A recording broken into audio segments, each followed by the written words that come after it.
she said. We're too different. I replied. That's what makes us perfect. It was already dark when I left the station. The city felt rinsed clean after the drizzle. Pavement slick, neon trembling in puddles. I slowed at the corner where the narrow street began, quieter than the avenues behind me. That's when I saw her. She stood under a crooked street lamp, scrolling through her phone with a kind of distracted grace.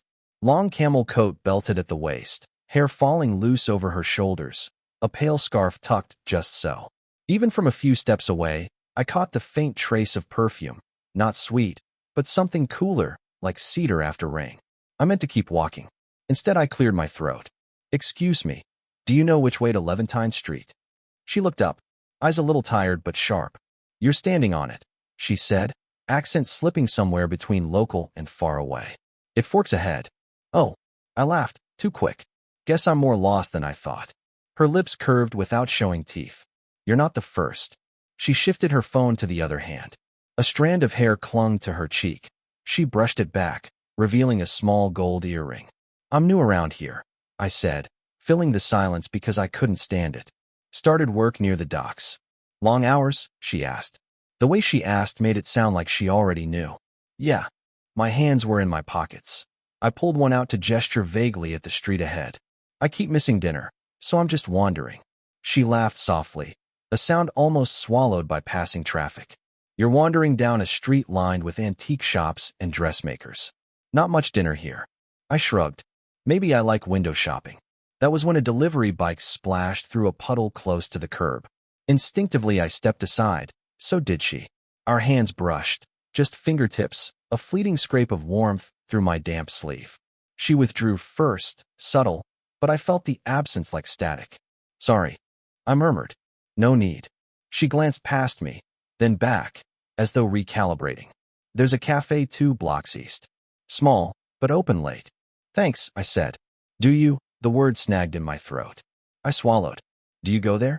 Sometimes. She tightened the belt of her coat. But not tonight. Her phone buzzed. She silenced it without looking at the screen. I should go. I nodded, but stayed where I was. Right. Thanks for the directions.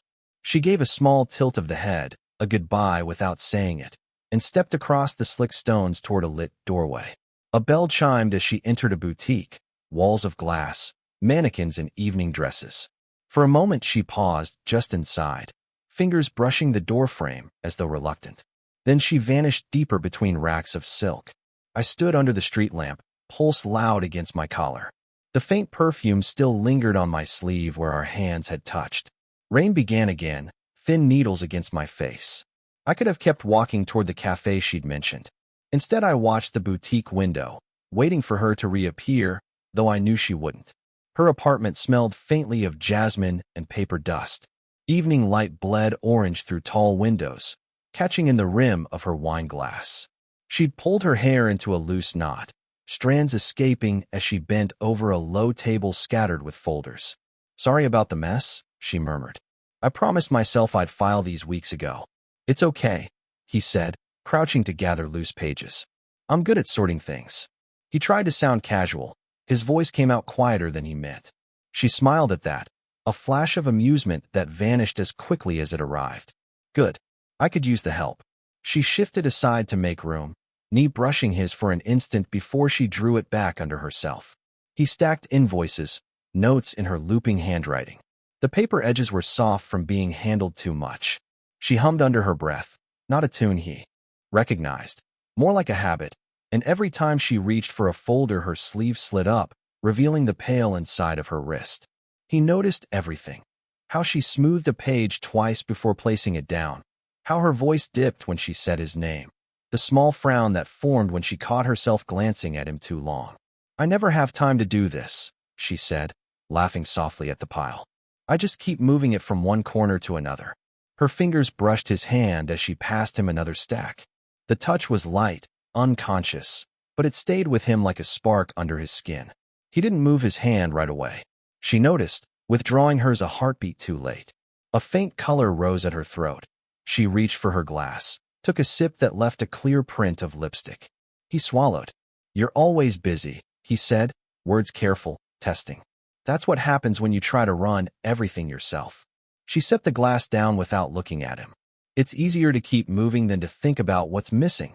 He glanced at her then, caught the flicker of self-consciousness behind the practiced smile. She tilted her head, hair loosening further, eyes on the folders, but not reading them. The clock in the hall chimed once. He gathered the last of the papers into a neat stack, aligning the edges with slow precision, delaying the moment. That's everything, he said. Thank you. She ran a thumb along the top of the stack, as if smoothing something that wasn't there. For a moment, she didn't lift her gaze. Then, softer, you don't have to go yet. He looked up. Her eyes flicked to his, away again. Stay a little longer, she said, almost a whisper, as if testing how the words felt in the room. The heater clicked on. Outside, the city hummed. He let the papers slide from his hands, heart climbing against his ribs. Rain pressed against the tall window panes, a low, steady tapping that filled the apartment more than any music could. She was barefoot on the rug, adjusting a curtain that had slipped from its hook. Her hair, loose again, caught the dim lamplight like faint copper threads. A knock at the door, soft, 2 quick taps. When she opened it, he stood there holding a cardboard tray with 2 cups. Drops streaked his hood, clung to his lashes. I thought you might need a refill, he said. The words came out uneven, half swallowed by the sound of rain. You're persistent. She stepped aside, and he crossed the threshold, the scent of wet concrete following him in. The apartment felt warmer immediately, or maybe it was just the sudden closeness. She took 1 cup from the tray, fingers brushing his as she did.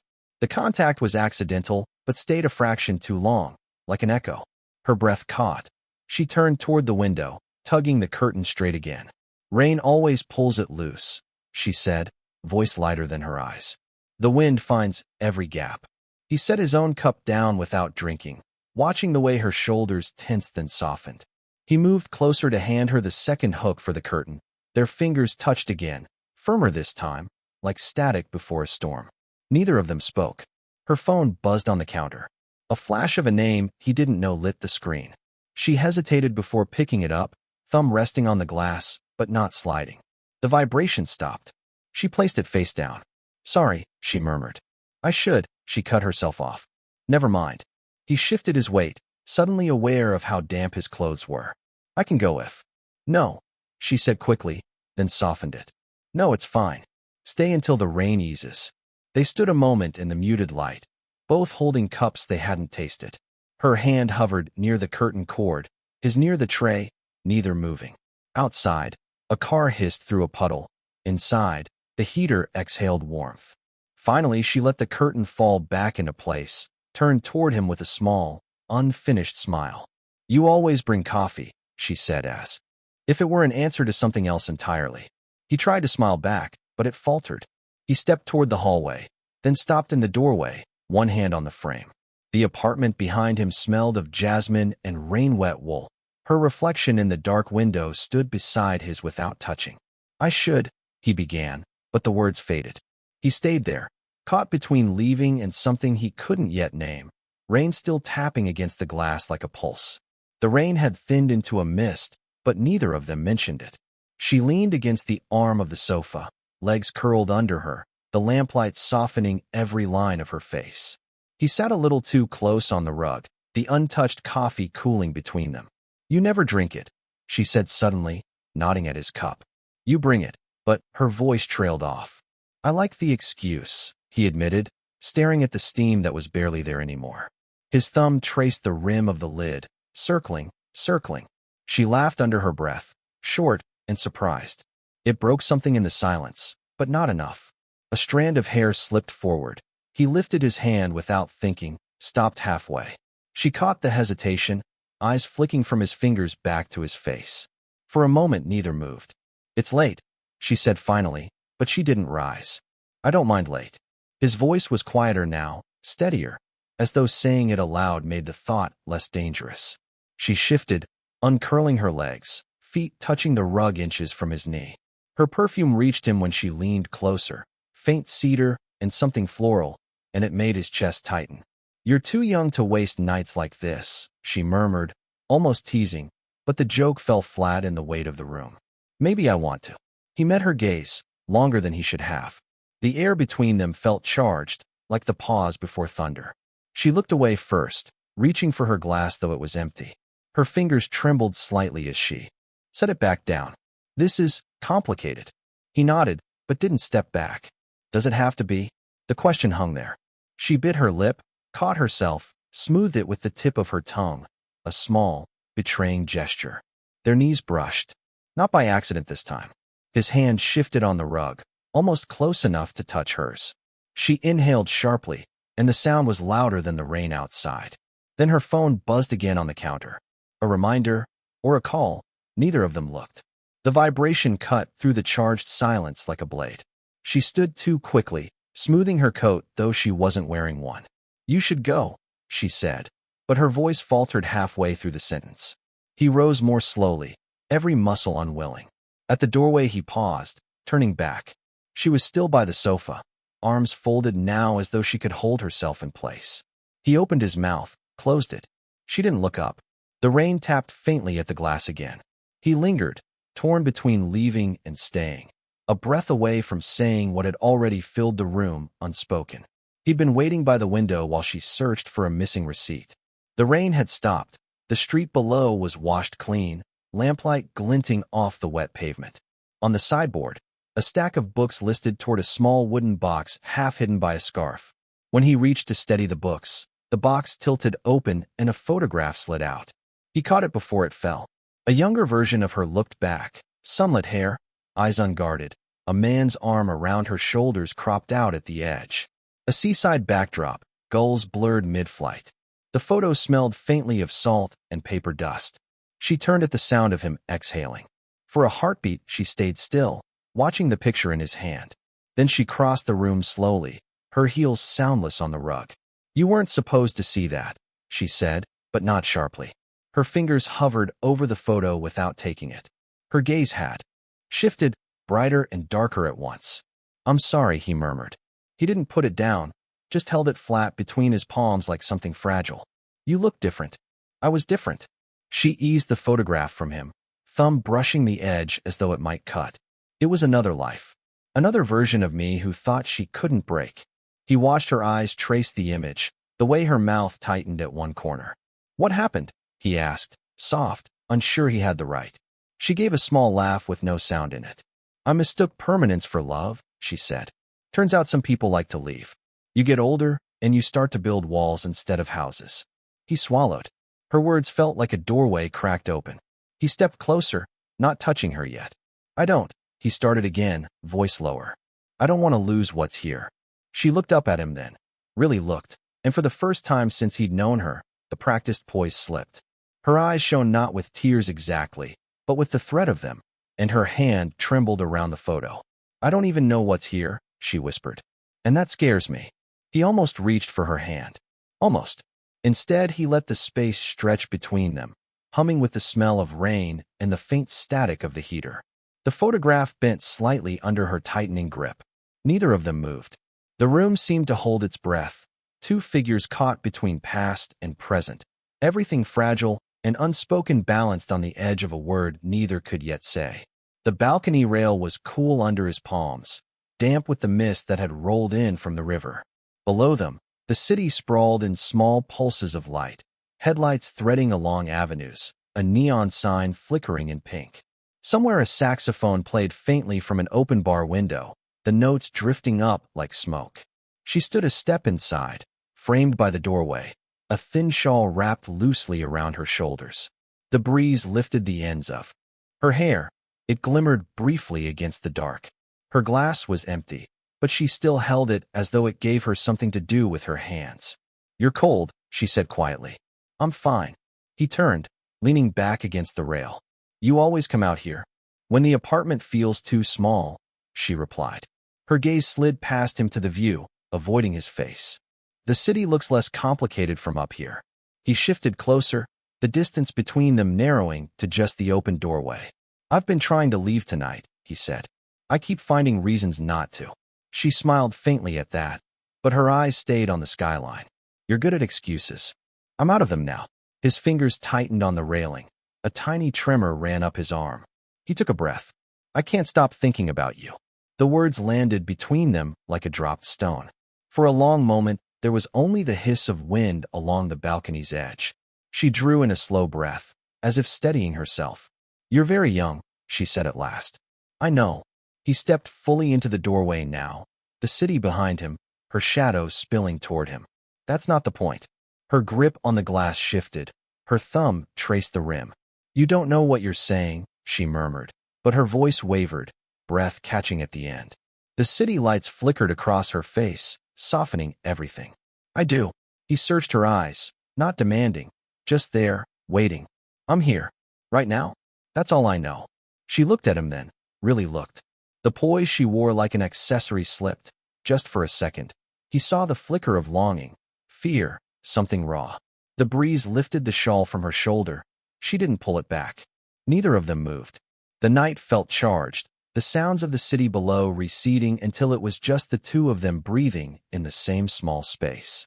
Finally, she took one small step forward. The empty glass dangled from her fingers. Her other hand hovered as though she might reach out but hadn't decided. She leaned in slightly, not enough to bridge the space, just enough to tilt the world toward whatever came next. And there they stayed, suspended on the balcony above the city, everything possible hanging in the inch of air between them. Morning leaked gently through the curtains, a pale wash of peach and cream that softened every edge of the room. The city noise below was muted, as though it too had slept. She sat at the small kitchen table, hands wrapped around a mug she hadn't sipped yet. Sunlight pooled on the wood in slow-moving patches.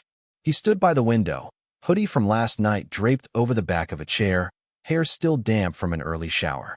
The smell of coffee and rain hung between them. Neither of them had spoken yet. There was no hurry to fill the quiet. On the counter lay the photograph she'd shown him the night before.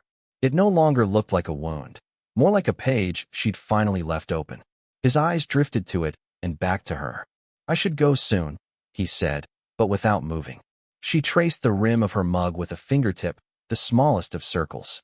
"You don't have to rush." Her voice was low, rough from sleep. She looked up then, met his eyes briefly, and in that glance was the whole night. The balcony, the confession, the space they hadn't crossed but had still changed. He crossed to the table, sat opposite her. Sunlight caught in the steam rising between them. "It feels different this morning," he said. "It is," she replied, a faint smile tugging at one corner of her mouth. "Things don't go back exactly where they were." He nodded. "I'm not asking for anything." The words felt clumsy but honest. "I know." She placed her hand flat on the table, not quite touching his. "Some lines aren't meant to be crossed." She paused, eyes on her own fingers. "But sometimes they already are." He let that hang there, felt the truth of it settle like dust motes in the sunlight. Neither of them reached for more. The warmth of the room was enough for now. Outside, a car horn sounded distantly, a dog barked. Life continued as if nothing had happened, but their silence was new, softer, less tense, like the aftertaste of something strong. Finally he stood, sliding his hoodie back on. She rose too, walked him to the door. No promises, no dramatic farewell, just a nod, a small tilt of the head, an exchange of glances that said they both knew this moment would not repeat in quite the same way. He opened the door, paused on the threshold. "Would you have walked away?" he asked softly, "or stayed?" She didn't answer, only looked at him with that same almost smile, the morning light catching her eyes. He stepped into the hall, heart unsteady, her question, and his, echoing in the hush of the stairwell. Final takeaway. Love and connection are not perfect or immediate. They require risk, honesty, and the courage to step beyond fear. Even fleeting brushes, whispered words, and fragile moments can leave an indelible mark. Did you enjoy this story? What kinds of emotionally charged, slow-burn stories would you like to hear next?